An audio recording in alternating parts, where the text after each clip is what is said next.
Swayam Prabha. Digital India. Educated India.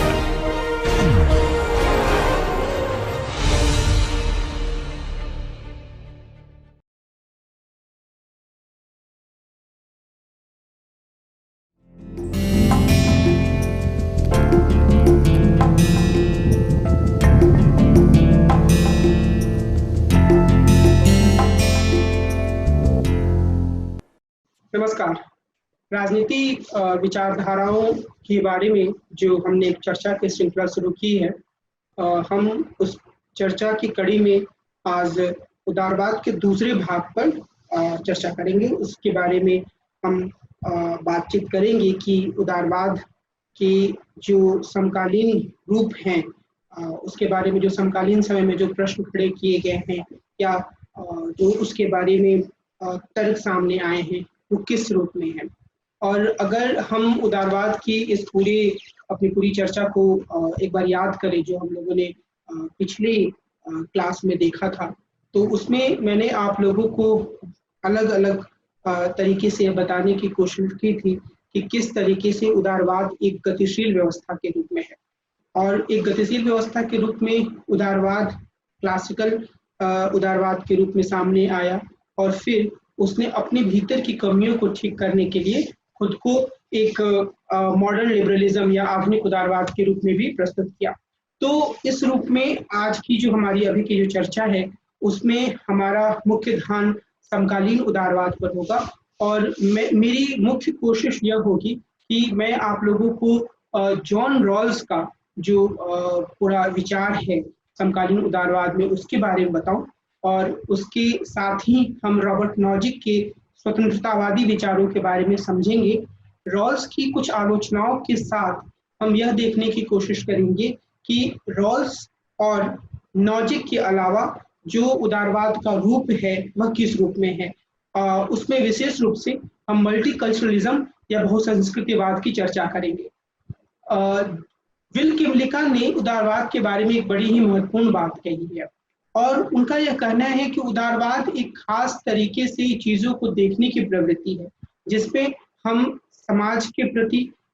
समाज में अन्य प्रकार के विचारों के प्रति खुद के भीतर न सिर्फ सहिष्णुता की भावना का विकास करते हैं बल्कि हम तार्किक तरीके से चीजों को प्रश्नांकित करना भी शुरू करते हैं। हम व्यक्ति के अधिकारों के महत्व को दर्शाते हैं और उनका जो तर्क है वह यह है कि हर समाज ने अलग अलग तरीके से अपने उदारवाद का विकास किया। इसलिए हमेशा हम यह नहीं कह सकते हैं कि उदारवाद निश्चित रूप से कुछ मूल्यों को आरोपित करने जैसा है।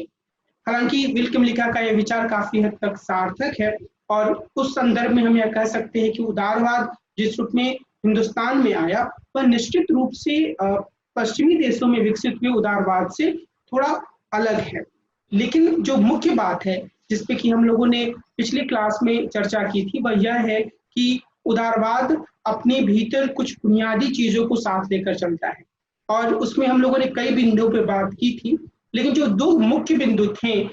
जिसे मैंने उदारवाद के भीतर एक तरीके की विवाद के सूत्र के रूप में देखा था जिसके बारे में अलग अलग उदारवादियों के बीच अलग अलग राय है, वह यह था कि जो व्यक्ति का संपत्ति का अधिकार है उसका स्वरूप क्या हो और दूसरा कि जीवन में राज्य की किस तरीके की हस्तक्षेपकारी भूमिका हो या फिर राज्य की भूमिका का स्वरूप क्या हो। क्या राज्य को सीमित राज्य होना चाहिए या राज्य को एक हस्तक्षेप करने वाले राज्य के रूप में होना चाहिए। क्या राज्य को लोगों के जीवन की तमाम गतिविधियों का दिशा निर्देशन करना चाहिए या फिर राज्य को सिर्फ यह ध्यान रखना चाहिए कि लोग आपस में हिंसक तरीके से संघर्ष ना करें, कानूनों का पालन करें, एक दूसरे के प्रति सहिष्णुता की भावना रखें और अपने अधिकारों का उपयोग करें। तो इसी आधार पर हम लोगों ने देखा था कि उदारवाद के विकास के दौर में एक क्लासिकल उदारवाद की अवधारणा आई थी जिसमें व्यक्ति की आर्थिक स्वतंत्रता के साथ ही साथ सीमित राज्य की जो पूरे विचार था, जो पूरा विचार है उस पर जोर दिया गया था। और दूसरे स्तर पर जो एक विचार सामने आया वह इस बात से संबंधित था कि किस तरीके से राज्य जो है वो हाशिए पर पड़े हुए व्यक्तियों या मार्जिनलाइज सेक्शन जो होते हैं समाज के उनको भी स्वतंत्रता का उपभोग करने लायक बना सकता है। और इसी संदर्भ में मैंने आपको यह बताया था कि जो जॉन स्टुअर्ट मिल हैं या टी.एच. ग्रीन हैं, उन्होंने अलग अलग स्तरों पर यह तर्क देने की कोशिश की कि व्यक्ति को वास्तविक स्वतंत्रता दिलाने के लिए या वास्तविक स्वतंत्रता को सुनिश्चित करने के लिए यह आवश्यक है कि राज्य खुद एक सक्रिय भूमिका निभाए। राज्य कुछ लोगों की स्वतंत्रताओं को थोड़ा सीमित करे ताकि बाकी लोग अन्य प्रकार की स्वतंत्रताओं का उपभोग कर पाए। यानी कि असीम संपत्ति रखने की जिस स्वतंत्रता की तरफदारी क्लासिकल उदारवाद में की गई थी, आधुनिक उदारवादियों ने उस पर एक सीमा लगाने की बात की। लेकिन जो आधुनिक उदारवाद के जो समर्थक थे, उनके तर्कों की भी काफी आलोचना की गई और मुख्य रूप से यह कहा गया कि इसमें हम हाइक का नाम ले सकते हैं, मिल्टन फ्रीडमैन का नाम ले सकते हैं, जिन्होंने कि 20वीं सदी के फर्स्ट हाफ या पूर्वार्ध में और सेकेंड हाफ यानी उत्तरार्ध के कुछ वर्षों, कुछ दशकों तक लगातार यह तर्क देने की कोशिश की कि असल में एक हस्तक्षेपकारी राज्य, इंटरवेंशनिस्ट स्टेट, लोगों की आर्थिक गतिविधियों में दखलंदाजी करने वाला राज्य, लोगों की स्वतंत्रताओं का तो हरण या क्षरण करता ही है, लेकिन इसके साथ ही यह व्यक्ति के भीतर जो काम करने की प्रेरणा होती है, उसका भी लगातार क्षरण करते जाता है, उसको भी लगातार एक तरीके से खत्म करते जाता है। तो क्योंकि व्यक्ति जो मेहनत करता है, उससे अगर राज्य वापस आकर उसकी मेहनत का एक बड़ा हिस्सा टैक्स के रूप में ले ले, तो निश्चित रूप से व्यक्ति के भीतर जो काम करने की एक प्रेरणा होती है, एक इंस्पिरेशन होता है, वह कम होता है। इस तरीके का एक मोटे तौर पर तर्क इन लोगों ने प्रस्तुत किया। उनका यह भी कहना था कि आखिरकार इसका नतीजा यह होता है कि लोगों की जो पूरी स्वतंत्रता होती है, उससे वही खत्म हो जाती है, डामाडोल हो जाती है। तो जो 20वीं सदी में मैं आगे बढ़ने से पहले आपका ध्यान इस ओर दिलाना चाहता हूं कि 20वीं सदी में जो मुख्य रूप से जो विचार सामने आए उदारवाद के भीतर, उन्हें हम दो तरीके से देख सकते हैं। एक तो एक विचार को हम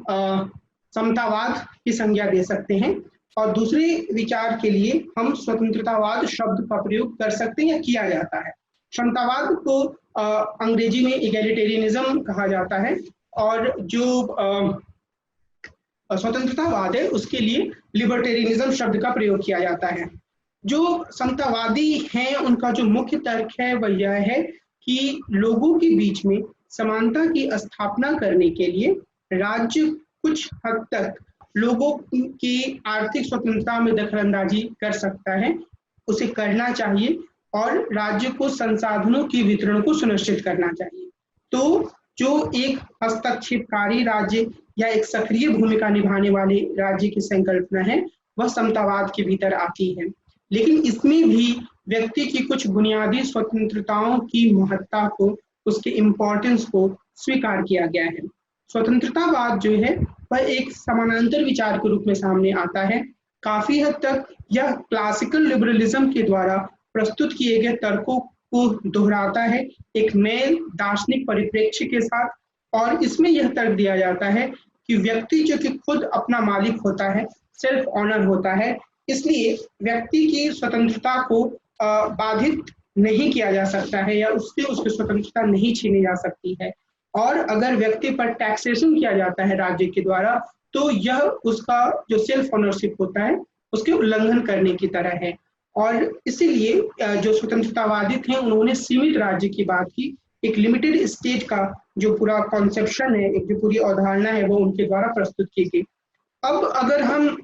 समतावाद के भीतर की बात करें तो हम यह देखेंगे कि इसमें काफी जो महत्वपूर्ण लेखक हैं वो जॉन रॉल्स हैं, और जॉन रॉल्स के बारे में आप सभी ने अपने ग्रेजुएशन की पॉलिटिकल थियोरी के पेपर में पढ़ा होगा, मुझे ऐसी उम्मीद है। अगर आप मास्टर्स कर रहे हैं तो वहाँ भी जॉन रॉल्स एक प्रमुख सिद्धांतकार के रूप में सामने आते हैं। हम यह कह सकते हैं कि 20वीं सदी के सबसे महत्वपूर्ण सिद्धांतकारों में जॉन रॉल्स एक महत्वपूर्ण हस्तक्षेप के रूप में है। यानी कि वो भी, उन्हें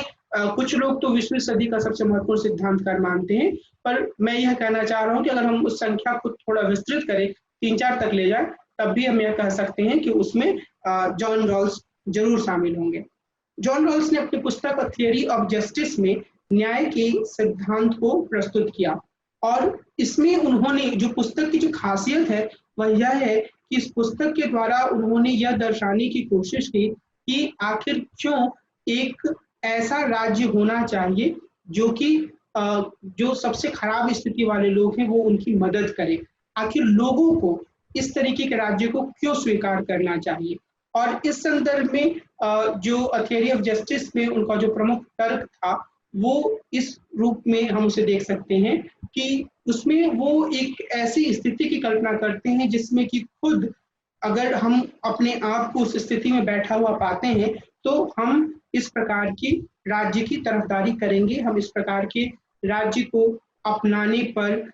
जोर देंगे। एक ऐसे, या फिर दूसरे शब्द हम कहें कि हम ऐसे न्याय के सिद्धांत की ओर जाएंगे जिसमें कि जो न्यूनतम स्थिति वाले लोग हैं उनके फायदे के लिए काम हो। रॉल्स के बारे में हम 2-3 चीजों को अच्छे तरीके से याद रखेंगे। एक तो ये कि रॉल्स जो है वो कांटवादी हैं। कांटवादी होने का मतलब यह होता है कि वो प्रत्येक व्यक्ति को अपने आप में एक साध्य मानते हैं, यानी कि वो एक लिहाज से इस बात को स्वीकार नहीं करते हैं कि किसी एक व्यक्ति को दूसरों के हितों के लिए कुर्बान किया जा सकता है। रॉल्स के सिद्धांत की विशेषता यह है कि वे प्रक्रियात्मक न्याय के माध्यम से वितरण न्याय के लक्ष्य को सुनिश्चित करते हैं, अर्थात वे एक ऐसी सुनिश्चित प्रक्रिया प्रस्तुत करते हैं जिसका अनुसरण करने से वितरण न्याय किया जा सकता है। रॉल्स के न्याय के सिद्धांत में जैसे हम यह देख सकते हैं कि वो यह तर्क देना चाहते हैं कि अगर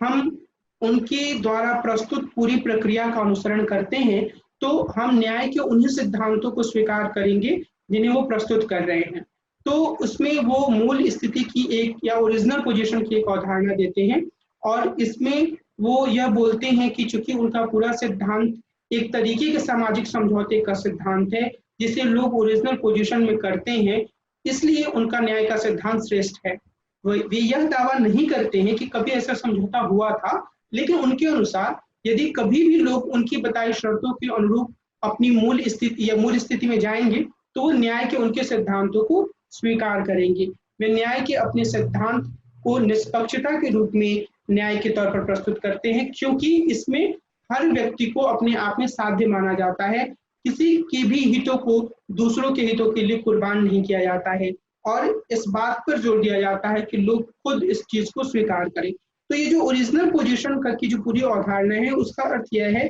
कि यह एक काल्पनिक स्थिति है जिसमें कि रॉल्स कहते हैं कि आप कभी भी इसके पीछे जा सकते हैं और उनकी शर्तों को अगर आप मानते हैं, उनका अनुपालन करते हैं, तो आप न्याय के उन्हीं सिद्धांतों को स्वीकार करेंगे जिन्हें वे प्रस्तुत कर रहे हैं। और मूल स्थिति या ओरिजिनल पोजीशन में लोग एक तरीके की वेल ऑफ इग्नोरेंस या अज्ञान के पर्दे के पीछे रहते हैं। लोगों को यह पता नहीं होता कि समाज में उनकी वास्तविक सामाजिक आर्थिक हैसियत क्या है। इन लोगों को, और ये जो पार्टीज होते हैं जिसके लिए लोग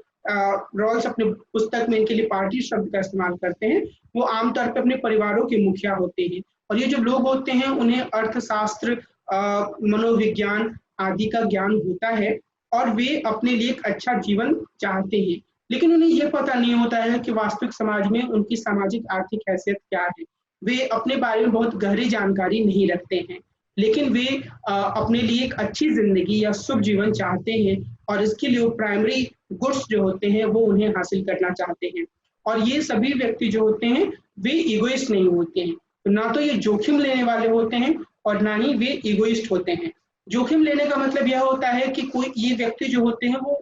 किसी भी तरीके से यह नहीं चाहते हैं कि उनकी जो वर्तमान स्थिति है वो अगर सबसे खराब स्थिति में भी है तो उन्हें सबसे ज्यादा मिले, यानी कि वो अपनी वर्तमान स्थिति से नीचे नहीं जाना चाहते हैं, और यह भी कल्पना करते हैं कि सबसे खराब स्थिति भी आ जाएगी तो उनकी स्थिति सबसे अच्छी रहे, और इगोइस्ट नहीं है। इसका क्या मतलब है? इसका मतलब यह है कि वे आपस में बातचीत कर सकते हैं, समझौते कर सकते हैं, और इसके माध्यम से वे न्याय के सिद्धांत की ओर जा सकते हैं। तो इस तरह की जो तमाम एक पूरी प्रक्रिया है, यानी कि आप इसको कुछ शब्द जरूर याद रखेंगे और उसके अर्थ को ओरिजिनल पोजीशन, यानी कि एक ऐसी स्थिति जहां पर लोग एक ऐसी काल्पनिक स्थिति जहां पर लोग बैठकर न्याय के सिद्धांतों के बारे में फैसला करते हैं। वेल ऑफ इग्नोरेंस एक ऐसा वेल या एक ऐसा पर्दा जिसके पीछे बैठकर लोग अपने वास्तविक समाज में अपनी वास्तविक स्थिति को भूल जाते हैं और उन्हें सिर्फ यह याद रहता है कि वे एक अच्छा जीवन जीना चाहते हैं और इसके अलावा कुछ हद तक गणित और दूसरी वस्तुओं के बारे में उन्हें जानकारी होती है, जिससे वो ये अंदाजा लगा सकते हैं कि एक गुड लाइफ की तरफ कैसे बढ़ा जाए। और इसके अलावा इसमें लोग जो होते हैं वो जोखिम लेने वाले नहीं होते और एगोइस्ट नहीं होते हैं। तो इन सभी परिस्थितियों में रॉल्स का कहना है कि चूंकि ये लोग जो होते हैं वो मैक्सिमम प्रिंसिपल के हिसाब से काम करते हैं। मैक्सिमम प्रिंसिपल का मतलब क्या हुआ कि अगर मैं सबसे मिनिमम, सबसे न्यूनतम स्थिति में रहूं तब भी मुझे मैक्सिमम मिले। तो इस स्थिति में वे लोग कभी भी कई तरीके के विकल्पों को स्वीकार नहीं करते। मिसाल के तौर पर वे उपयोगितावाद को स्वीकार नहीं करेंगे, क्योंकि उपयोगितावाद यह कहता है कि जो न्यूनतम स्थिति वाले, जो सबसे माफ कीजिएगा, कि जो सबसे अल्पमत के लोग होंगे उनकी हितों का ख्याल नहीं रखा जाएगा, क्योंकि उपयोगितावाद पूरी तरीके से इस सिद्धांत पर आधारित है कि अधिकतम लोगों के अधिकतम सुख की तरफ या अधिकतम उपयोगिता की तरफ ध्यान दिया जाना चाहिए। तो रॉल्स ये कहते हैं कि आखिरकार जब व्यक्ति अलग अलग तरीकों पर विचार करते हैं और चूंकि वो जोखिम नहीं लेना चाहते हैं और चूंकि वो मैक्सिमम प्रिंसिपल पर विश्वास करते हैं, इसलिए वो आखिरकार निम्नलिखित सिद्धांतों पर राजी होते हैं। सबसे पहला, प्रत्येक व्यक्ति को सबसे विस्तृत स्वतंत्रता का ऐसा समान अधिकार प्राप्त होना चाहिए जो दूसरों की वैसी ही स्वतंत्रता से निभ सकता हो। दूसरा, सामाजिक और आर्थिक स्वतंत्रताएं इस ढंग से व्यवस्थित किए जाएं, सामाजिक और आर्थिक जो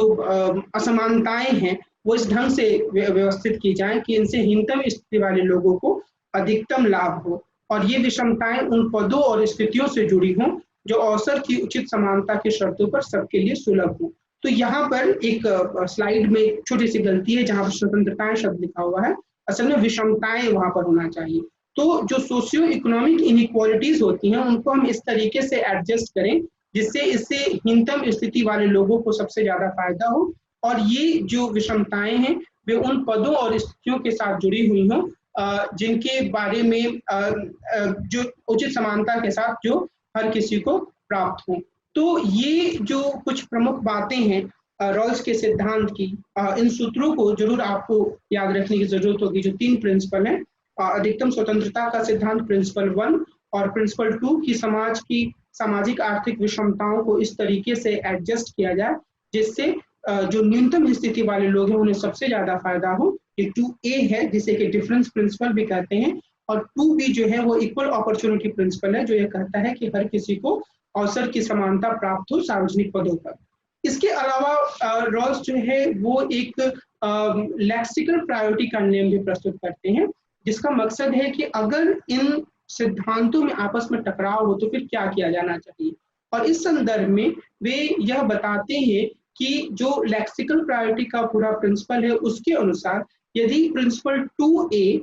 और प्रिंसिपल 2B में टकराव हो तो प्रिंसिपल 2B यानी कि अवसर की समान स्वतंत्रता के सिद्धांत को वरीयता दी जानी चाहिए और प्रिंसिपल 1 और प्रिंसिपल 2B में टकराव हो तो निश्चित रूप से प्रिंसिपल 1 को प्राथमिकता दी जानी चाहिए। और इसके आगे भी यह कहते हैं कि यदि इफिशियंसी के सिद्धांत, इफिशियंसी के तर्क और न्याय के सिद्धांत के बीच में टकराव हो तो हमें न्याय के सिद्धांत को वरीयता देनी चाहिए। तो इस लिहाज से जो प्रिंसिपल 2A है रॉल्स के सिद्धांत का, वह एक दार्शनिक तरीके से पाया गया सिद्धांत है जिसमें रॉल्स का दावा है कि आप मेरे शर्तों का अनुसरण कीजिए, आप वेल ऑफ इग्नोरेंस पे जाइए और आप भी स्वीकार करेंगे कि एक ऐसा राज्य होना चाहिए या एक ऐसे न्याय को सिद्धांत को अपनाया जाना चाहिए जिसमें कि जो पूरी असमानताएं हैं उनको इस तरीके से एडजस्ट किया जाए या किया जाना चाहिए जिससे न्यूनतम स्थिति वाले लोगों या लिस्ट एडवांटेज लोग को फायदा हो। तो ये जो एक पूरा रॉल्स के न्याय का सिद्धांत का जो प्रमुख तर्क है वो यही है कि एक जो पूरी व्यवस्था है वो तभी स्वीकार की जा सकती है जब उससे लिस्ट एडवांटेज लोगों को फायदा हो, जब उससे उन लोगों को फायदा हो जो समाज में सबसे बुरी स्थिति में है। तो इस लिहाज से रॉल्स ने एक हस्तक्षेप करने वाले राज्य या फिर एक इंटरवेंशनिस्ट स्टेट की बात की, खासतौर पे सामाजिक विषमता के संदर्भ में। लेकिन हमें यह भी ध्यान रखने की आवश्यकता है कि रॉल्स जो समाज की कुछ बुनियादी स्वतंत्रताएं होती हैं, जिसे जिनमें कि हम एक उदारवादी लोकतंत्र, मिसाल के तौर पर यूनाइटेड स्टेट्स ऑफ अमेरिका या फिर भारत के संविधान में मौजूद स्वतंत्रताओं को ले सकते हैं, तो ये वे उन बुनियादी स्वतंत्रताओं को सबसे ज्यादा महत्व देते हैं। और रॉल्स कहते हैं कि अगर प्रिंसिपल 2A और प्रिंसिपल 2B में टकराव हो या प्रिंसिपल 2 और प्रिंसिपल 1 में टकराव हो, तो हमेशा अंत में प्रिंसिपल 1 को प्रायोरिटी दी जानी चाहिए, यानी कि जो बुनियादी स्वतंत्रताओं का सिद्धांत है उसे रॉल्स सबसे ज्यादा महत्वपूर्ण मानते हैं। तो ये एक तर्क है जो रॉल्स के द्वारा प्रस्तुत किया गया। आगे बढ़ने से पहले, यानी कि स्वतंत्रतावादी तर्क की तरफ जाने से पहले, मैं आपका जो ध्यान है वो रॉल्स की न्याय के सिद्धांत की कुछ आलोचनाओं की तरफ दिलाना चाहता हूँ। वो इसलिए भी जरूरी है क्योंकि उससे हम काफी हद तक रॉल्स के बाद के हुए सिद्धांतीकरण के बारे में समझ सकते हैं, और उस सिद्धांतीकरण में जो बहुत सारी चीजें हैं वो उदारवाद की प्रगति से भी जुड़ी हुई हैं। तो मिसाल के तौर पर समुदायवादियों ने यह तर्क दिया कि रॉल्स और उदारवाद के भीतर जो व्यक्ति है उसकी एक एटोमिस्ट संकल्पना है। तो इसका मतलब यह है कि व्यक्ति को एक ऐसे एटम के रूप में प्रस्तुत किया जाता है जो कि अपनी पृष्ठभूमि से या समाज से बिल्कुल कटा हुआ है। और उदारवादियों ने, जिसमें कि माइकल सैंडल, माइकल वॉल्जर और एलेक्जेंडर मैकिन्टायर, ये लोग काफी प्रमुख थे, इन्होंने इस बात पर जोर दिया कि जो व्यक्ति होता है वो समाज में एम्बेडेड होता है, उसमें सन्निहित होता है। उसका जो पूरा सेल्फ होता है वो अनइनकम्बर्ड या असन्निहित आत्म नहीं होता है। उसका सेल्फ अपनी पृष्ठभूमि से जुड़ा होता है, वहीं से वह अपनी सारी आकांक्षाएं, सारी इच्छाएं, शुभ जीवन या गुड लाइफ की पूरी अवधारणा हासिल करता है। तो समुदायवादियों ने, अगर हम बहुत संक्षेप में समझें, तो एक यूनिवर्सल प्रिंसिपल की अवधारणा को खारिज किया, क्योंकि लोग अलग अलग पृष्ठभूमियों से अलग अलग तरीके के गुड कॉनोशन लेकर आते हैं, और एक यूनिवर्सल प्रिंसिपल, माइकल वॉल्जर ने यह कहा, इस तरीके की लोगों की भिन्न भिन्न आवश्यकताओं को पूरा नहीं कर सकता है। तो उन्होंने इस बात की काफी आलोचना की। हम यहाँ पर समुदायवाद की एक समझ को जरूर हमें याद रखेंगे, क्योंकि हम यह कह सकते हैं कि 1980 के दशक में उदारवाद के भीतर जो काफी वाद विवाद हुआ, उसमें समुदायवादियों का काफी हस्तक्षेप रहा। और बाद में जब बहुत संस्कृतिवादी आए तो उन्होंने समुदायवादियों की आलोचनाओं को लिबरलिज्म या उदारवाद की रूपरेखा के भीतर समाहित करने की कोशिश की, और इसमें विल किमलिका जैसे सिद्धांतकारों का नाम प्रमुख है। इसके बारे में हम आखिरी भाग में थोड़ी बहुत चर्चा करेंगे। इसके अलावा रॉल्स के सिद्धांत की नारीवादियों ने भी काफी आलोचना की। नारीवादियों की आलोचना कई स्तरों पर गई, लेकिन जो उसमें उदारवादी नारीवादी थे, जिसमें हम मार्था नुसबॉम को शामिल कर सकते हैं, सुजैन मुलर ओकिन की भी बात कर सकते हैं। इन लोगों की जो मुख्य इन लोगों का जोर है वो ये है कि रॉल्स के सिद्धांत को परिवार के भीतर भी लागू किया जाना चाहिए, लेकिन रॉल्स अपने सिद्धांत को सिर्फ परिवार के बाहर के दायरे में, सार्वजनिक जीवन के दायरे में लागू करते हैं, जो कि एक तरीके से इस सिद्धांत को सीमित बना देता है महिलाओं के परिप्रेक्ष्य से। मुझे उम्मीद है अगर आप लोगों ने अपने ग्रेजुएशन या मास्टर्स की क्लास में रॉल्स के सिद्धांत के बारे में पढ़ा है, तो आपको सुजैन मुलर ओकिन का यह तर्क जरूर याद होगा कि जो रॉल्स हैं वो जिस तरीके से फैमिली के हेड के समझौता के लिए ओरिजिनल पोजीशन में बैठने की बात करते हैं, वह एक तरीके से महिलाओं के हितों को सामने नहीं आने देता है। ऐसा इसलिए है क्योंकि अधिकांश परिवारों में, दुनिया के अधिकांश परिवारों में पुरुष ही परिवारों के मुखिया होते हैं। तो यह भी एक बहुत ही महत्वपूर्ण आलोचना के रूप में है। नारीवादियों के भीतर एक दूसरी जो आलोचना उभर कर सामने आई वह कुछ हद तक रेडिकल फेमिनिस्ट के द्वारा आई, जिन्होंने यह कहा कि एथिक्स ऑफ केयर पर जोर दिया जाना चाहिए। और इसमें उन लोगों ने इस बात पर जोर दिया कि जो रॉल्स का सिद्धांत है वो रीजन या रैशनल व्यक्ति की अवधारणा पर आधारित है, जो कि अपने आप में एक समस्यापूर्ण अवधारणा है, क्योंकि जो व्यक्ति होते हैं वो तार्किक होने से एक तरीके से पुरुषवादी गुणों से बहते हुए कार्य करते हैं, लेकिन जिन्हें हम फेमिनाइन क्वालिटीज मानते हैं, खासतौर पे केयर करना, एक दूसरे के साथ समझ बनाकर मुद्दों को सुलझाना, वो काफी महत्वपूर्ण है और उनकी तरफ ध्यान दिए जाने की जरूरत है। तो इस लिहाज से जो ये पूरी आलोचना है, उसमें रॉल्स के सिद्धांत की आलोचना एथिक्स ऑफ केयर के आधार पर की जाती है। यह कहा जाता है कि जो एथिक्स ऑफ केयर है वह काफी महत्वपूर्ण है, जो पूरे समाज है उसमें एक बेहतर समाज की दिशा में आगे बढ़ने के लिए, और वो न्याय का सिद्धांत उसमें उतना उपयोगी नहीं है। हालांकि बाद में खुद कई नारीवादियों ने भी इस बात की आलोचना की और उन्होंने कहा कि एथिक्स ऑफ केयर महत्वपूर्ण है, लेकिन इसका मतलब यह नहीं है कि हम न्याय के सिद्धांत की आवश्यकता को खारिज कर दें। इसके अलावा कई अन्य स्तरों पर रॉल्स के सिद्धांत की आलोचनाएं सामने आई। मार्क्सवादियों की तरफ से, जो मार्क्सवादी चिंतक हैं, उनकी तरफ से इसकी आलोचना की गई या कहा गया कि यह किसी भी तरीके से पूंजीवादी व्यवस्था को कायम रखने की जुगत भिड़ाता है। रॉल्स के सिद्धांत के भीतर कई आंतरिक समस्याओं की ओर भी ध्यान दिलाया गया और यह कहा गया कि यह पूरी तरीके से एक इंटरनल प्रॉब्लम को रिजॉल्व नहीं करता है, जिसमें यह कहा गया पहली बात कि जो लोग एक ही तरीके की स्थिति से शुरुआत करते हैं, एकदम समान आर्थिक स्थिति से, लेकिन वो अपने एम्बिशंस के कारण अलग अलग नतीजों पे पहुंचते हैं। तो जो अपने एम्बिशन के कारण, अपने फैसले के कारण एक अच्छी स्थिति में पहुंचता है, उससे रॉल्स का सिद्धांत यह उम्मीद करता है कि वो बुरी स्थिति वाले व्यक्ति की मदद करे। और दूसरी स्तर पर यह कहा गया कि जो रॉल्स का सिद्धांत है वह प्राकृतिक दुर्घटनाओं के लिए लोगों को मुआवजा नहीं देता है। तो इस तरह की कई आलोचनाएं जो हैं वो रॉल्स के सिद्धांत की सामने आई और इन आलोचनाओं में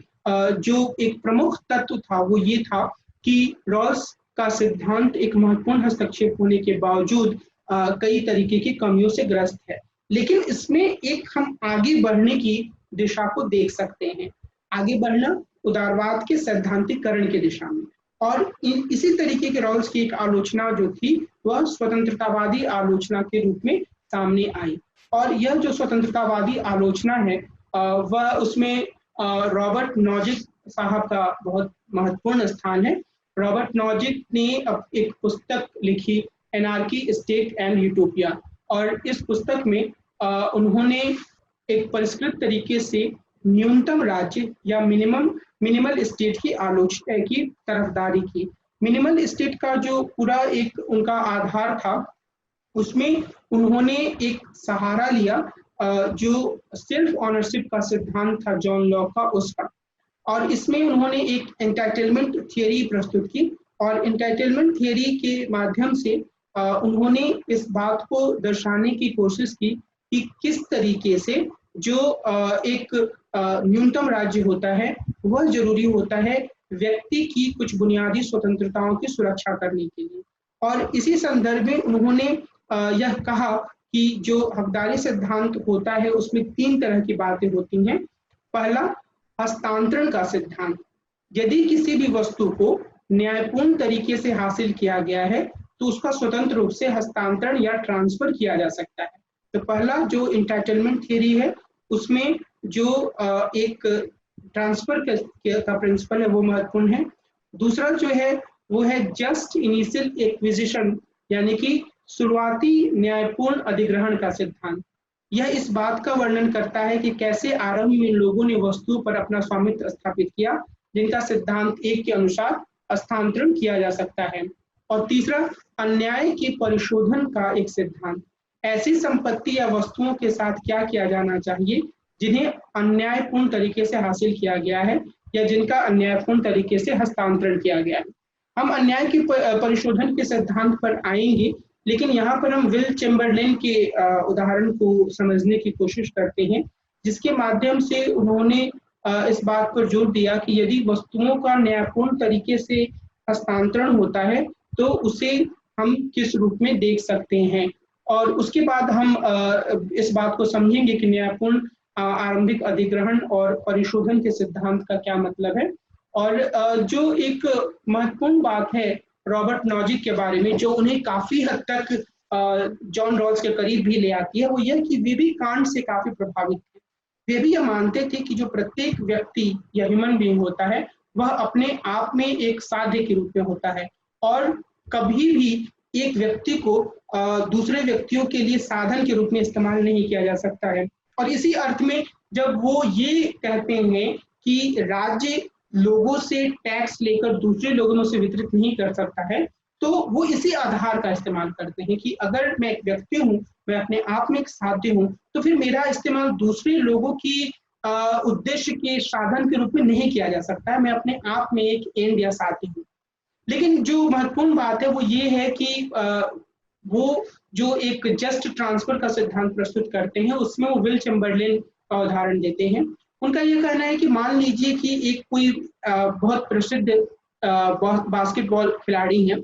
और जो ये बास्केटबॉल खिलाड़ी हैं वो काफी प्रतिभाशाली हैं। लोग उनके मैच को, विल चैम्बरलेन और लोग उनके मैच को देखने आना चाहते हैं, आते हैं। तो ऐसी स्थिति में अगर वे यह तर्क रख देते हैं कि अगर कोई व्यक्ति मेरा मैच देखना चाहता है तो अलग से उसे 25 रुपए या 100 रुपए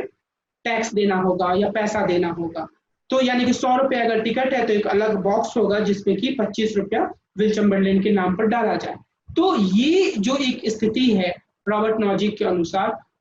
वो अपने आप में गलत नहीं है, क्योंकि वो पहले से ही शर्त साफ है। तो अगर सभी व्यक्ति जो लोग मैच देखने आते हैं वे स्वेच्छा से उसमें कुछ पैसे डाल देते हैं और एक समय के बाद बास्केटबॉल का वो खिलाड़ी अरबपति हो जाता है, तो फिर उससे यह अपेक्षा करना, यह एक्सपेक्ट करना सही नहीं होगा कि वो एक बड़ी राशि जो है वो दूसरे लोगों को दे दे। ऐसा इसलिए सही नहीं होगा क्योंकि उस व्यक्ति ने, यानी कि बास्केटबॉल के उस खिलाड़ी ने पहले ही लोगों को यह साफ कर दिया था कि वो असल में एक खास तरीके से अपना मैच दिखाने के लिए तैयार है, और वो तरीका यह है कि लोग उसे अपने टिकट का एक हिस्सा दें। तो इस लिहाज से उन्होंने कहा कि ये जो एक हस्तांतरण होता है, जो न्यायपूर्ण होता है, उसमें किसी भी तरीके का टैक्सेशन सही नहीं माना जा सकता। जो एक इनिशियल एक्विजिशन की जो पूरी बात है कि शुरुआत में जो अधिग्रहण हो, बिल्कुल शुरुआत में, मानव सभ्यता की शुरुआत में, वो न्यायपूर्ण हो। तो रॉबर्ट नॉजिक ये मानते हैं कि असल में यह तय करने का कोई सुनिश्चित तरीका नहीं है कि आज जिस व्यक्ति के पास जो संपत्ति है वो आरंभिक रूप में न्यायपूर्ण तरीके से अर्जित की गई थी और उसके बाद उसे हस्तांतरित की गई। ये आज के दौर में तय नहीं किया जा सकता है। लेकिन जब वो तीसरे स्तर पर जाते हैं जहां पर वो परिशोधन की बात करते हैं, तो वहां वो यह स्पष्ट करते हैं कि जो परिशोधन होता है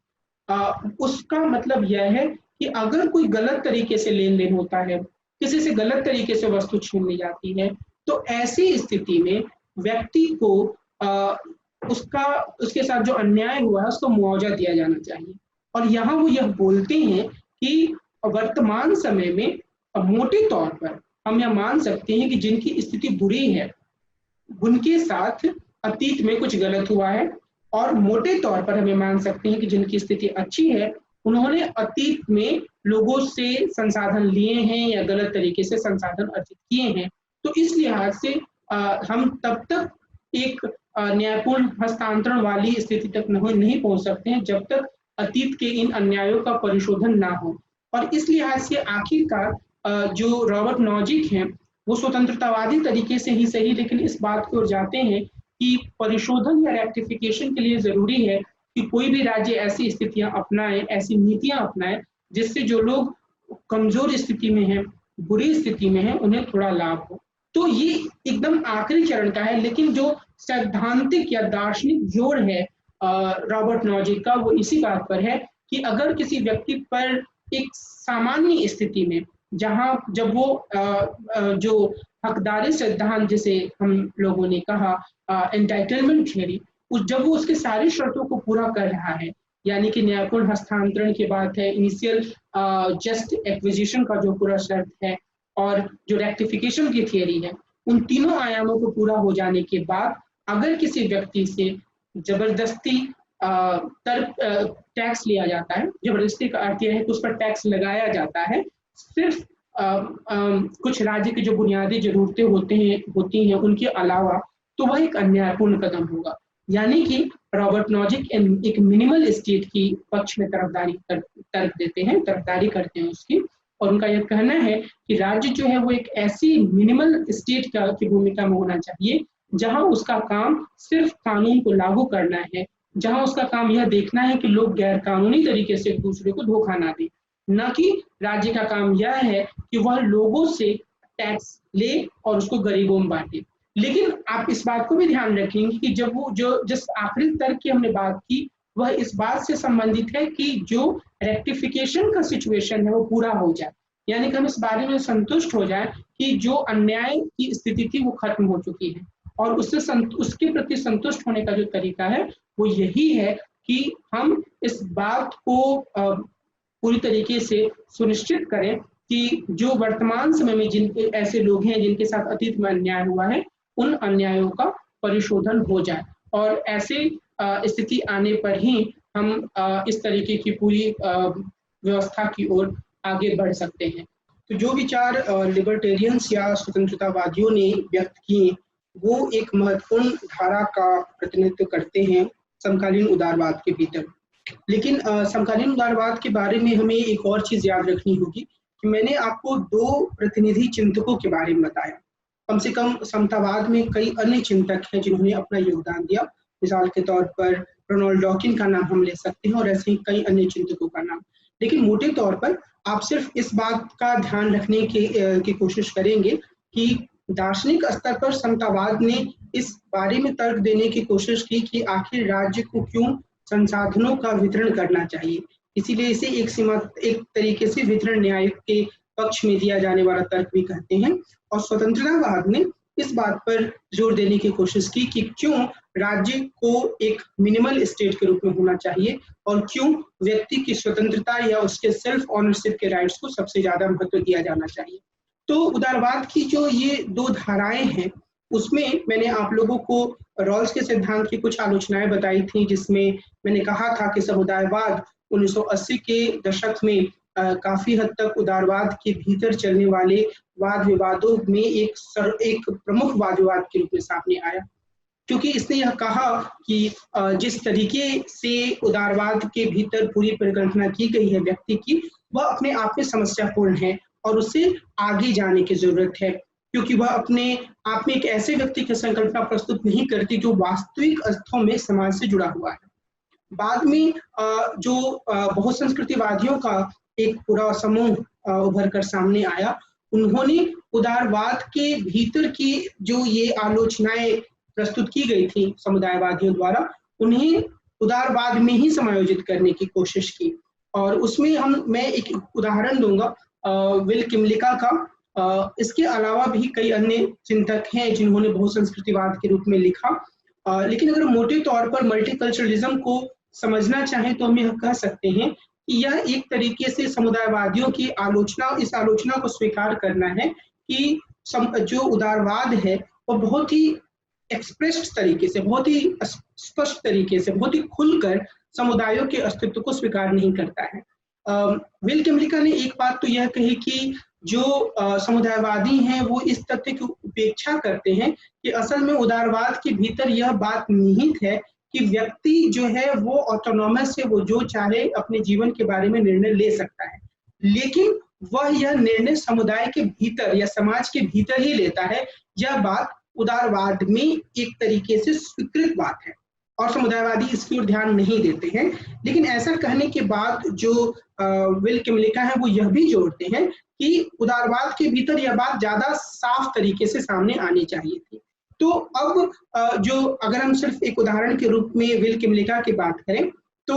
हम यह कह सकते हैं कि विल किमलिका और अन्य बहुसंस्कृतिवादी चिंतक इस बात पर जोर देना चाहते हैं कि एक उदारवादी समाज के भीतर भी बहुत तरीके के समुदायों का अस्तित्व होता है और उन समुदायों में जो अलग अलग तरीके के समुदाय हैं उनकी जो अपनी ग्रुप राइट्स हैं, जो समूह अधिकार है, उनको मान्यता देना भी बहुत जरूरी है किसी भी उदारवादी समाज के लिए। तो उदारवाद के भीतर जो चिंतन की धारा चली बहुसंस्कृतिवाद के रूप में, उसमें समूहों के अधिकारों और व्यक्तियों के अधिकारों के बीच में एक तरीके के सामंजस्य बनाने की कोशिश की गई। जॉन रॉल्स ने अपनी दूसरी पुस्तक पॉलिटिकल लिबरलिज्म, जो कि 1993 में प्रकाशित हुई थी, उसमें उन्होंने भी यह कोशिश की, हालांकि उनका मॉडल यह था कि अगर हम एक उदारवादी समाज की बात करें तो वहां पर उदारवादी राज्य और जो उस राज्य के भीतर जो समूह होते हैं उनके बीच में एक तरह का ओवरलैपिंग कंसेंसस या परस्पर व्यापी सम्मोहन होता है, परस्पर व्यापी आम सहमति, ओवरलैपिंग कंसेंसस होता है, जिसमें कि जो उदारवादी समाज या उदारवादी राज्य होता है वह इन विशिष्ट समूहों के अस्तित्व को स्वीकार करता है और ये जो विशिष्ट समूह होते हैं वे अपने सदस्यों के जो व्यक्तिगत अधिकार होते हैं उनको मान्यता देते हैं। हालांकि यह एक ऐसी स्थिति है जिसे हम कुछ हद तक यूनाइटेड स्टेट्स ऑफ अमेरिका में देख सकते हैं, लेकिन क्या यह यूनाइटेड स्टेट्स ऑफ अमेरिका में भी और अन्य उदारवादी समाजों में भी हमेशा कायम रह सकती है? रॉल्स इसके बारे में कुछ संतोषजनक जवाब नहीं देते और अगर हम अनुभवों पर ध्यान देंगे तो यह बात सामने आएगी कि ऐसा नहीं होता है। लेकिन अगर हम विल किमलिका की बात करें तो विल किमलिका इस बारे में सुझाव देते हैं कि जो अलग अलग तरीके के समूह हैं उनके बारे में किस तरीके की व्यवस्था की जानी चाहिए। मिसाल के तौर पर वे कहते हैं कि किसी भी समाज में, खासतौर पे वे उदारवादी पश्चिमी उदारवादी समाजों का उदाहरण देते हैं, तो बोलते हैं कि वहाँ 3 तरीके के अल्पसंख्यक समूह पाए जाते हैं। एक वो नेशनल माइनॉरिटीज की बात करते हैं जो कि देश में काफी लंबे समय से रह रहे हैं और एक निश्चित भूभाग पर हैं, लेकिन जो देश की जो मुख्य धारा है या एक जो बड़ा समाज है उससे वो पृथक है। दूसरे स्तर पर वो इमिग्रेंट्स समूहों की बात करते हैं और जो कि बाहर से आए हैं, देश में काम करने के लिए यहीं रह रहे हैं और वो एक छोटे अल्पसंख्यक समूह के रूप में होते हैं। और तीसरे स्तर पर वो बहुत छोटे यानी कि अत्यल्प अल्पसंख्यक समूहों की बात करते हैं। मिसाल के तौर पर महिलाएं हो सकती हैं, बच्चे हो सकते हैं, फिजिकली या विजुअली चैलेंज्ड लोग या विकलांग लोग शामिल हो सकते हैं इस श्रेणी में। तो उनका यह कहना है कि इन सभी लोगों को अलग अलग तरीके के समूह अधिकारों को देने की बात है। नेशनल माइनॉरिटीज या राष्ट्रीय अल्पसंख्यकों को वह सेल्फ गवर्नेंस राइट्स देने की बात करते हैं। जो इमिग्रेंट्स लोग हैं जो दूसरे देशों से आकर किसी देश में रह रहे हैं उन्हें वो पॉली एथनिक राइट्स देने की बात करते हैं, जिसका अर्थ होता है कि उन्हें ऐसे अधिकार दिए जाएं जिससे कि वो अपने पर्व त्योहार और इस तरीके की चीजें मना सके, अपनी संस्कृति का संरक्षण कर सके। दूसरे शब्दों में हम कह सकते हैं कि यह एक तरीके से जो एंग्लो कॉन्फर्मिज्म या फिर अंग्रेजों की तरह दिखना, ये ब्रिटिश या अंग्रेज समाजों के बारे में है या इंग्लिश सोसाइटीज के बारे में है, लेकिन बहुमत की तरह दिखने का जो दबाव होता है लोगों पर, अनकहा दबाव, इसके लिए कोई फोर्स नहीं किया जाता है। उदारवादी समाज में जो जैसे चाहे वैसे रह सकता है, लेकिन लोग अपने आप बहुमत की तरह दिखने की कोशिश करने लगते हैं, तो उससे बचा जा सकता है और उससे बचने के लिए पॉली इथनिक राइट्स या बहुजातीय अधिकार देने की जरूरत है, जिसका अर्थ यह है कि लोगों को यह अधिकार हो कि वे अपने पर्व, अपने त्योहार, अपने सांस्कृतिक रीति रिवाजों का पालन कर पाए। तीसरे स्तर पर विल किमलिका यह कहते हैं कि जो विभिन्न तरीके के छोटे समूह होते हैं उनको स्पेशल रिप्रेजेंटेशन राइट्स दिया जाना चाहिए, विशेष रूप से उनको प्रतिनिधित्व दिया जाना चाहिए। और इस लिहाज से वे यह एक रूपरेखा प्रस्तुत करते हैं जिसमें वे बताना चाहते हैं कि कैसे उदारवाद के भीतर भी जो समूहों के अधिकार है उनको मान्यता दिया जा सकता है। भिखु पारेख ने इस संदर्भ में एक महत्वपूर्ण तर्क यह दिया है कि सिर्फ एक विधिक या लीगल रूपरेखा बना देने से या कुछ नियम बना देने से ही काम नहीं चलने वाला है, बल्कि कोशिश यह होनी चाहिए कि उदारवाद के भीतर जो अलग अलग तरीके के समूह हैं उनके बीच में आपस में संवाद हो। और इस तरीके का संवाद होने की स्थिति में ही हम एक ऐसी स्थिति की कल्पना कर सकते हैं जहां पर विभिन्न समुदायों के लोग, विभिन्न समूहों के लोग आपस में मिलजुल कर रह रहे हैं। और ये जो एक पूरी परिकल्पना है उदारवाद के भीतर या एक पूरा डेवलपमेंट है उदारवाद के भीतर बहुसंस्कृतिवाद के रूप में, उसकी आलोचनाएं भी हुई हैं। कई लोग इसकी इस आधार पर आलोचना करते हैं कि इसमें आर्थिक मुद्दों पर बहुत ज्यादा ध्यान नहीं दिया जाता है। दूसरा, इसमें इस बात पर बल दिया जाता है कि इन आलोचनाओं में कि जो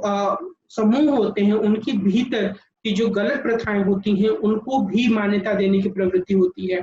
यहाँ आपको यह ध्यान रखने की जरूरत है कि विल किमलिका इस बारे में बिल्कुल स्पष्ट है कि अगर किसी समूह के भीतर व्यक्ति के अधिकारों का दमन हो रहा है तो व्यक्ति के, इंडिविजुअल के राइट्स को प्रोटेक्ट किया जाना चाहिए, उसकी सुरक्षा की जानी चाहिए। लेकिन एक ऐसी स्थिति भी हो सकती है जब समूह के दबाव के कारण व्यक्ति अपने अधिकारों की दावेदारी ही ना कर पाए, जब वो खुलकर यह ना कह पाए कि उसके व्यक्ति के रूप में जो अधिकार है एक उदारवादी समाज में उसका उल्लंघन हो रहा है। तो ऐसी स्थिति में क्या किया जा सकता है, इस बारे में जो एक समस्या है वह काफी साफ तौर पर सामने आती है जब हम बहुसंस्कृतिवादी रूपरेखा के भीतर जाते हैं। लेकिन इस बात में कुछ संदेह नहीं है, अगर हम अपनी पूरी यात्रा को उदारवाद के से जुड़ी हुई यात्रा को याद करें तो इस बारे में कोई संदेह नहीं है कि यह एक ऐसी यात्रा है जिसमें कि उदारवाद ने खुद अपने भीतर बहुत तरह के विकास किए, बहुत तरीके के सुधार किए। उदारवाद के भीतर लगातार कई तरीके से वाद विवाद चलते रहे और ये वाद विवाद अभी भी चल रहे हैं। 1990 के दशक में फ्रांसिस फुकुयामा ने जो एंड ऑफ आइडियोलॉजी की जो बात की थी उसके बारे में काफी चर्चा हुई है और फुकुयामा एक तरीके से लिबरलिज्म की जीत का डंका बजाने की बात करते हैं। लेकिन शायद यह कहना अपने आप में चीजों को ज्यादा सरलीकृत रूप से देखने जैसा लगता है। ऐसा है, जरूर है कि उदारवाद को काफी हद तक एक स्वीकार्य विचारधारा माना जाने लगा है, उदारवाद को अपने आप में एक बेहतर विचारधारा के रूप में देखा जाने लगा है। लेकिन इसके बावजूद जो वैश्वीकरण उदारवाद के कंधे पर चलकर आगे आया 90 के दशक में, उदारीकरण, निजीकरण और बाजारीकरण की नीतियां, उसने कई तरीके की विफलताओं को भी सामने रखा है जो कि बाजार की विफलताएं हैं और जिसके कारण से कई अलग अलग तरह की समस्याएं पैदा हुई हैं। असमानता की समस्या पैदा हुई है, बेरोजगारी काफी बढ़ी है, किसानों की स्थिति अगर हम हिंदुस्तान में देखें तो वो काफी बुरी हुई है। तो उदारवाद के साथ जुड़ा हुआ जो एक आर्थिक ढांचा है वो सफल नहीं हुआ है। और अगर हम एक वैश्विक न्याय का जो पूरा विमर्श सामने आया है थॉमस पेंथम और दूसरे कई लेखकों के लेखन के माध्यम से, और उसमें जॉन रॉल्स ने भी एक पुस्तक लिखी थी द लॉ ऑफ पीपल्स 1999 में।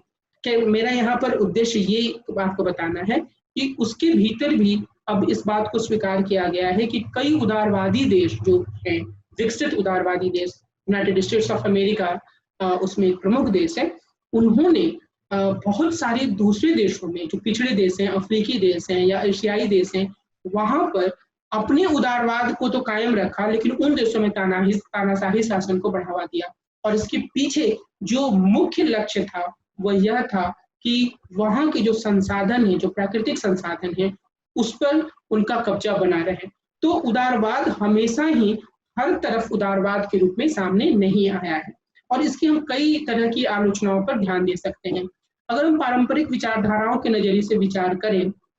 तो हम यह देखेंगे कि अलग अलग विचारधाराओं के नजरिए से उदारवाद की तीखी आलोचना की जा सकती है। इनमें से कई विचारधाराओं के बारे में विस्तार से हम आगे देखेंगे, लेकिन फिर भी मैं आपको ये संकेत करना चाह रहा हूं कि अगर मैं मार्क्सवादी परिप्रेक्ष्य से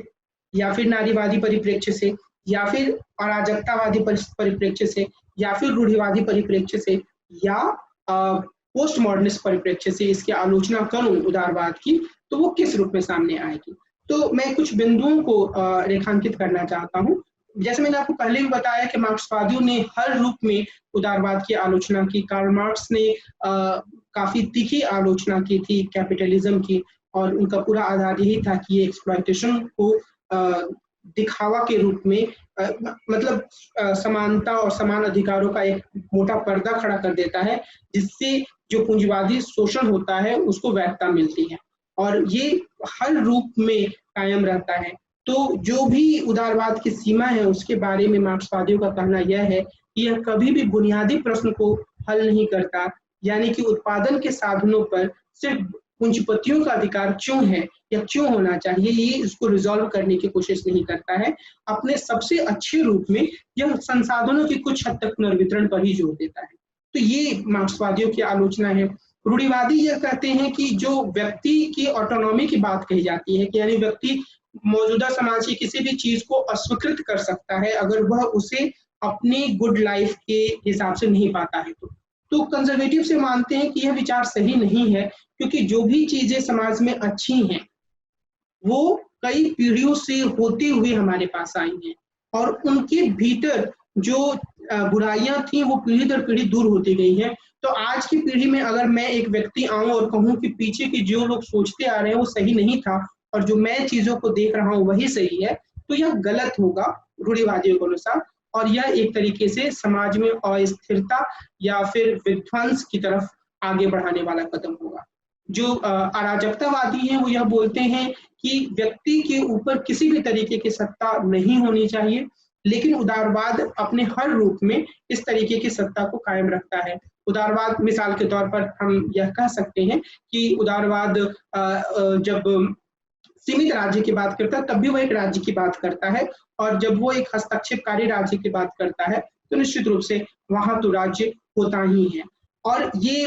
इसी के तरीके से हम नारीवादियों की आलोचना को देख सकते हैं, जो यह मानती हैं कि उदारवाद के भीतर कभी भी स्त्रियों के प्रश्न को गंभीरता से नहीं लिया गया। मिसाल के तौर पर हम देख सकते हैं कि जो रॉल्स की आलोचना हुई उसके बारे में हमने जिक्र किया। उसी तरीके से कई तरीके से उदारवादी नारीवादी भी सामने आई हैं, जिन्होंने कि समाज के भीतर सार्वजनिक दायरे में महिलाओं की समान अधिकारों की तरफदारी की है। लेकिन इन उदारवादी नारीवादियों की भी अन्य नारीवादियों ने आलोचना यह कहते हुए की है कि परिवार के भीतर की जो संबंध है उसमें बदलाव करने का तर्क प्रस्तुत नहीं करती हैं।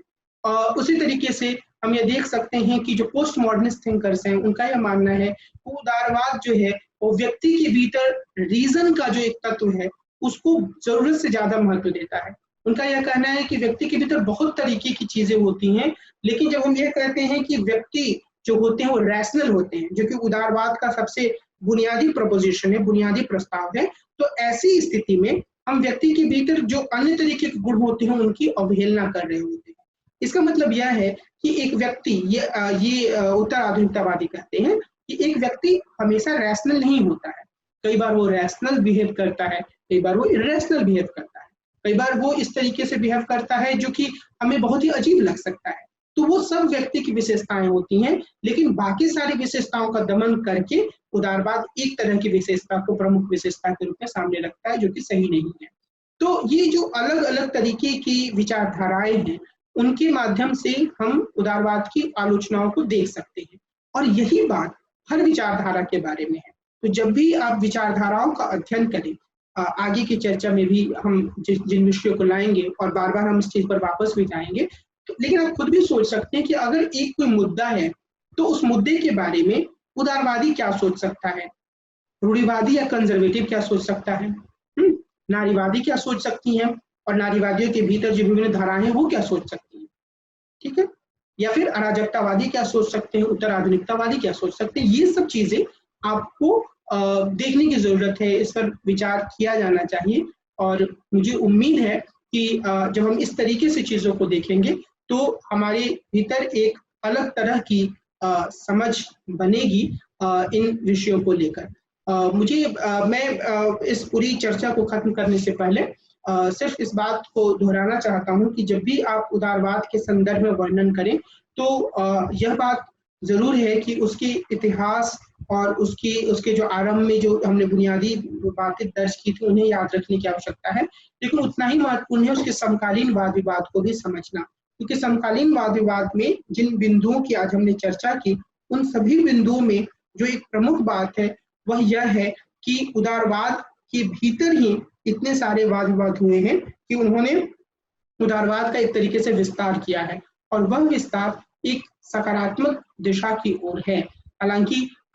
जैसे मैंने आपको बताया कि यह कहना सही नहीं होगा कि अभी बाकी सारी विचारधाराएं प्रासंगिक नहीं रही हैं और सिर्फ उदारवाद ही प्रासंगिक है, क्योंकि उदारवाद के भीतर कई ऐसी बुनियादी कमियां हैं जिसको ठीक करने की जरूरत है। हालांकि यह बात जरूर है कि वैचारिक स्तर पर जो चुनौती इसे मार्क्सवाद के द्वारा मिल रही थी 1990 के दशक के पहले, वो सोवियत यूनियन के विघटन के बाद खत्म हो गई, और उसके साथ ही जो अन्य मार्क्सवादी देश बचे हैं या मार्क्सवाद का अनुसरण करके क्रांति की ओर बढ़ने वाले देश बचे हैं, मिसाल के तौर पर चीन, वो भी अब काफी हद तक बाजारीकरण के रास्ते पर आगे बढ़ चुके हैं। इतना आगे बढ़ चुके हैं कि अधिकांश मार्क्सवादी अभी नहीं मानते हैं कि चीन एक मार्क्सवादी शासन वाला देश है या मार्क्सवादी सिद्धांतों के आधार पर शासित होने वाला देश है। तो ये सारे ऐसे पहलू हैं जिन्हें आपको याद रखने की जरूरत है। मुझे यह उम्मीद है कि जो पूरी चर्चा हमने उदारवाद के बारे में की है उससे आपको उदारवाद से जुड़े हुए कुछ महत्वपूर्ण बिंदुओं को समझने में मदद मिली होगी, और अगर हम वस्तुनिष्ठ प्रश्नों के स्तर पर भी बात करें तो चाहे वो उदारवाद के सैद्धांतिक समझ से जुड़े हुए वस्तुनिष्ठ प्रश्न हो या प्रमुख लेखक, उनके तर्क और उनकी प्रकाशित पुस्तकें इत्यादि से जुड़े हुए वस्तुनिष्ठ प्रश्न हो, आप इस लेक्चर को सुनने के बाद उन प्रश्नों को हल करने में खुद को समर्थ बना पाए होंगे या बना पाएंगे, ऐसी मुझे उम्मीद है। तो मैं इस पूरी चर्चा को यहीं विराम देता हूं और हम अगले एपिसोड में मिलेंगे और एक अन्य विचारधारा के बारे में अपनी बातचीत को आगे बढ़ाएंगे। नमस्कार।